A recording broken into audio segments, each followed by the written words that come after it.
요한복음 1장 우리말 성경 태초에 말씀이 계셨습니다. 그 말씀은 하나님과 함께 계셨고 그 말씀은 하나님이 있었습니다. 그분은 태초에 하나님과 함께 계셨습니다. 모든 것이 그분을 통해 지음 받았으며 그분 없이 된 것은 아무것도 없었습니다. 그분 안에는 생명이 있었습니다. 그 생명은 사람들의 빛이었습니다. 그 빛이 어둠 속에서 비추고 있지만 어둠은 그 빛을 깨닫지 못했습니다. 하나님께서 보내신 사람이 있었습니다. 그 이름은 요한이었습니다. 요한은 그 빛에 관해 증거하러 온 증인이었는데 이는 그를 통해 모든 사람이 믿게 하려는 것이었습니다. 요한 자신은 그 빛이 아니었습니다. 그는 다만 그 빛에 대해 증거하기 위해 온 것입니다. 참 빛이 있었습니다. 그 빛이 세상에 와서 모든 사람을 비추었습니다. 그분이 세상에 계셨고 그분이 세상을 지으셨지만 세상은 그분을 알아보지 못했습니다.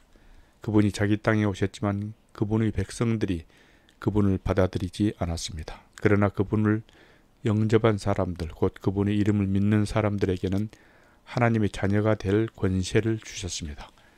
이 사람들이 하나님의 자녀로 태어난 것은 혈통이나 육정이나 사람의 뜻으로 된 것이 아니라 하나님의 뜻으로 된 것입니다.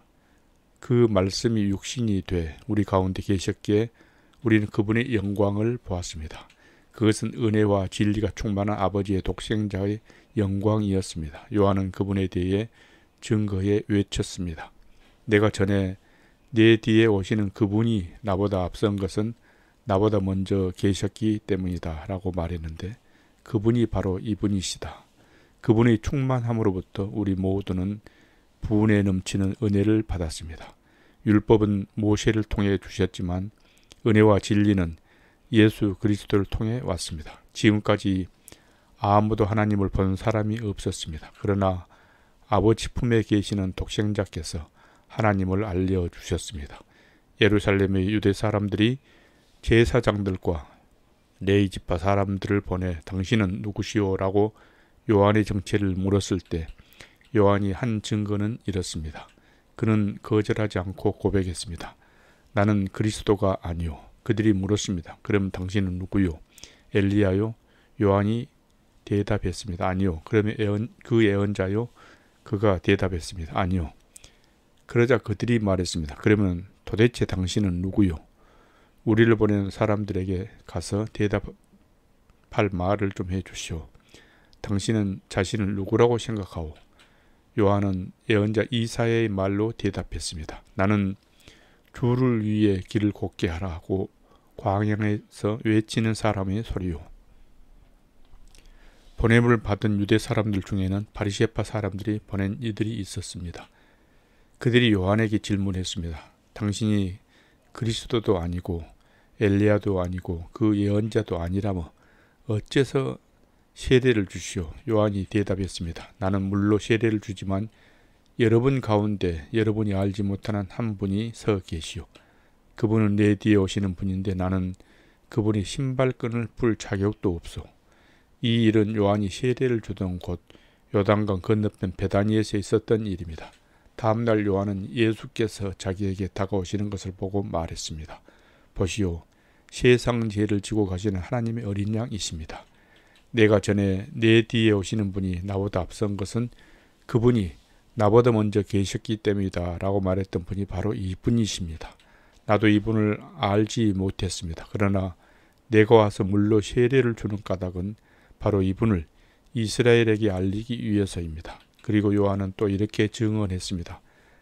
나는 성령이 하늘에서 비둘기같이 내려와 그분 위에 머무는 것을 보았습니다. 나도 이분이 그분인 줄 알지 못했습니다. 그러나 물로 세례를 주라고 나를 보내신 분이 어떤 사람에게 성령이 내려와 머무는 것을 내가 보게 되면 그가 바로 성령의 세례를 줄 분임을 알라고 일러주셨습니다. 그런데 나는 그것을 보았습니다. 그래서 이분이 하나님의 아들이라고 증거하는 것입니다. 다음날 요한은 자기 두 제자와 함께 다시 그곳에 서 있다가 예수께서 지나가시는 걸 보고 말했습니다. 보라, 하나님의 어린 양이시다. 그 말을 듣고 요한의 두 제자가 예수를 따라갔습니다. 예수께서 뒤를 돌아 그들이 따라오는 것을 보고 물으셨습니다. 무엇을 원하느냐?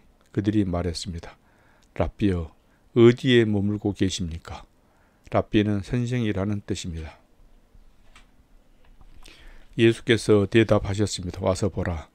그래서 두 제자는 가서 그분이 계시는 것을 보고 그날 그분과 함께 지냈습니다. 때는 오후 4시쯤이었습니다. 요한의 말을 듣고 예수를 따라간 두 사람 중 한 사람은 시몬 베드로의 동생 안드레였습니다. 안드레는 가장 먼저 자기 형 시몬을 찾아가 말했습니다. 우리가 메시아를 만났다. 메시아는 그리스도라는 뜻입니다.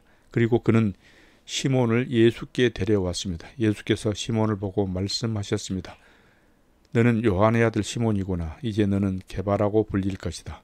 게바는 베드로라는 뜻입니다. 다음날 예수께서 갈릴리로 떠나시려다 빌립을 만나 말씀하셨습니다. 나를 따라라. 빌립 역시 안드레와 베드로처럼 벳세다 마을 출신이었습니다. 빌립은 나다니엘을 찾아가 말했습니다. 모세가 율법에 기록했고 예언자들도 기록했던 그분을 우리가 만났소. 그분은 요셉의 아들 나사렛 예수시오.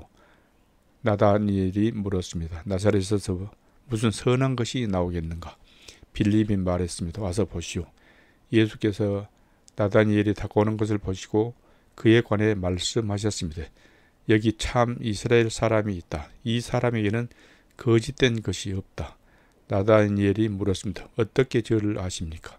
예수께서 대답하셨습니다. 빌립이 너를 부르기 전에 내가 무화과 나무 아래 있을 때 내가 보았다. 그러자 나다니엘이 대답했습니다. 랍비여, 당신 하나님의 아들이시며 이스라엘의 왕이십니다. 예수께서 그에게 말씀하셨습니다. 내가 무화과 나무 아래 있던 너를 보았다고 해서 믿느냐? 이제 그보다 더 큰 일도 보게 될 것이다. 그리고 예수께서 덧붙여 말씀하셨습니다. 내가 진실로 진실로 너희에게 말한다. 너희는 하늘이 열리고 하나님의 천사들이 인자 위에 오르락 내리락 하는 것을 보게 될 것이다.